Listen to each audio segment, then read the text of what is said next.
जय माता दी। आप सभी को शारदीय नवरात्रि की हार्दिक शुभकामनाएं।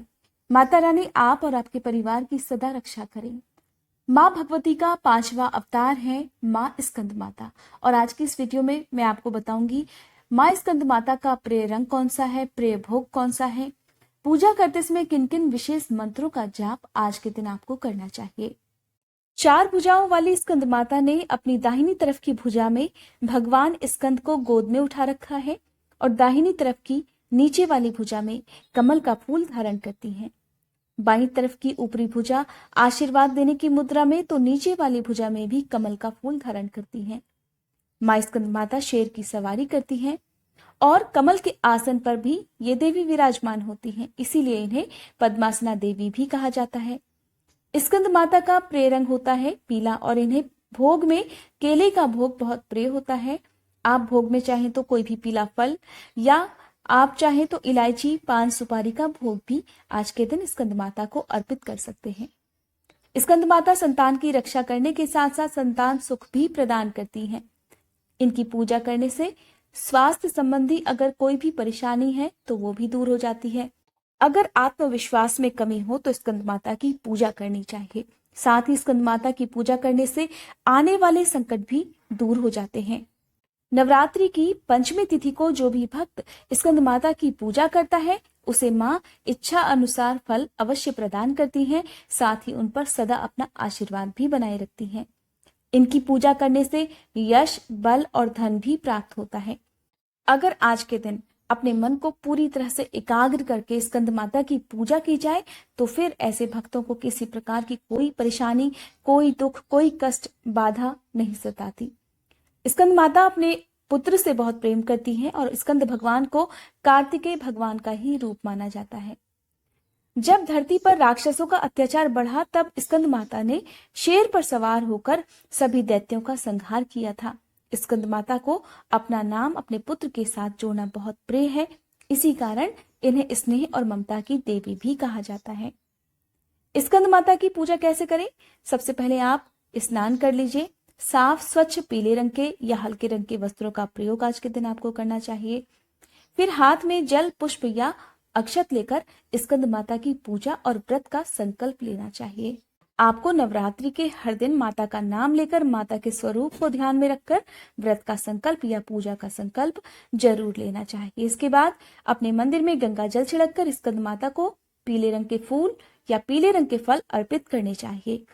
धूप दीपक जलाकर माँ स्कंद माता के इन विशेष मंत्रों का जाप करना चाहिए। अगर आप संतान प्राप्ति की कामना से स्कंद माता की पूजा करना चाहते हैं या व्रत रखना चाहते हैं, या फिर आपकी अगर कोई भी ऐसी विशेष मनोकामना है जो कि बहुत पूजा पाठ करने के बाद भी आपकी पूरी नहीं हो रही हो, तब भी आपको आज के दिन पीले रंग के आसन पर बैठकर पूर्व दिशा की ओर मुंह करके और हाथ में पीले रंग का फूल रखने के साथ ही आपको इन विशेष मंत्रों का यथासंभव जाप करना चाहिए। देखिए, आप जो भी मंत्र का जाप करते हैं, अगर आपकी उस मंत्र में श्रद्धा है, विश्वास है और सबसे पहली बात अगर आपका मन एकाग्र है, तभी आपकी मनोकामना पूरी होती है। तो जाप समाप्त करने के बाद आपके हाथ में जो फूल है उसे श्रद्धा के साथ माता रानी के चरणों में अर्पित कर दीजिए। माता रानी से हाथ जोड़कर प्रार्थना करें कि आपकी मनोकामना भी जल्दी से जल्दी पूरा करें। ये विशेष मंत्र हैं। माँ स्कंद माता का पूजन मंत्र है ओम देवी स्कंद माताए नमः। प्रार्थना मंत्र सिंहासन गता नित्यम पद्मांचित कर द्वया शुभदास्तु सदा देवी स्कंद माता यशस्विनी। माँ की स्तुति मंत्र या देवी सर्वभूतेषु माँ स्कंद माता रूपेण संस्थिता नमस्तस्यै नमस्तस्यै नमस्तस्यै नमो नमः। अगर आपकी संतान संबंधी कोई समस्या है और उसके निवारण के लिए आप इन मंत्रों का जाप करना चाहते हैं तो अपने हाथ में 5 या 7 हरी इलायची रखकर इन मंत्रों का जाप यथासंभव करना चाहिए और उसके बाद आप श्रद्धा पूर्वक इन इलायचियों को माँ दुर्गा के चरणों में अर्पित कर दीजिए। जब पूजा समाप्त हो जाए तब आप इन्हें प्रसाद स्वरूप आप खुद भी ग्रहण कर सकती हैं और अगर आपकी संतान है तो आप उन्हें भी प्रसाद स्वरूप ये हरी इलायची खाने को दे सकती हैं। इन मंत्रों के जाप के बाद आज के दिन आपको श्री दुर्गा सप्तशती के अध्याय भी पढ़ने चाहिए, साथ ही दुर्गा कवच का भी पाठ करना चाहिए। दुर्गा चालीसा का पाठ करने के साथ ही आप आरती करें और उसके बाद सबसे अंत में क्षमा याचना आपको हर दिन सुबह और शाम नियमित रूप से जरूर मांगनी चाहिए, ताकि जाने अनजाने में अगर आपसे कोई भी गलती हुई हो व्रत करने में या पूजा पाठ में, तो आपको उसके लिए देवी माँ क्षमा कर सके। आपको क्षमा याचना इन शब्दों में करनी चाहिए।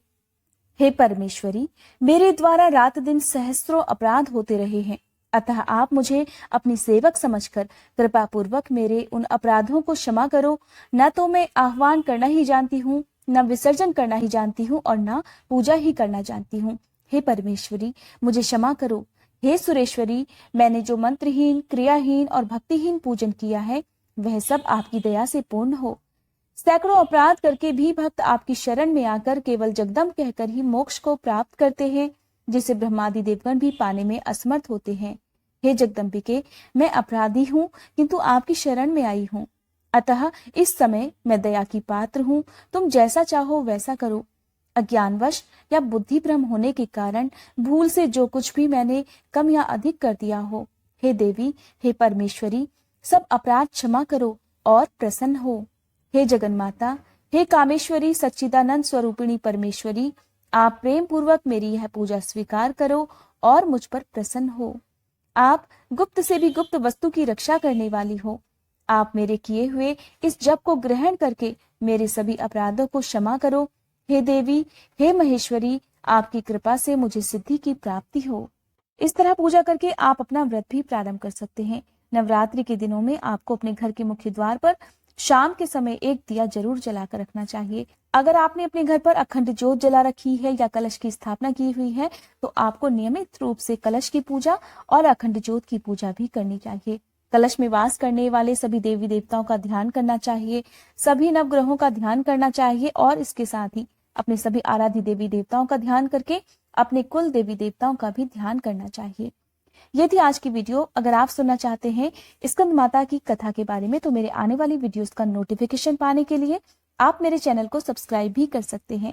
आज की ये वीडियो अगर आपको पसंद आई हो तो वीडियो को लाइक करके कमेंट बॉक्स में जय माता दी लिखना मत भूलिएगा।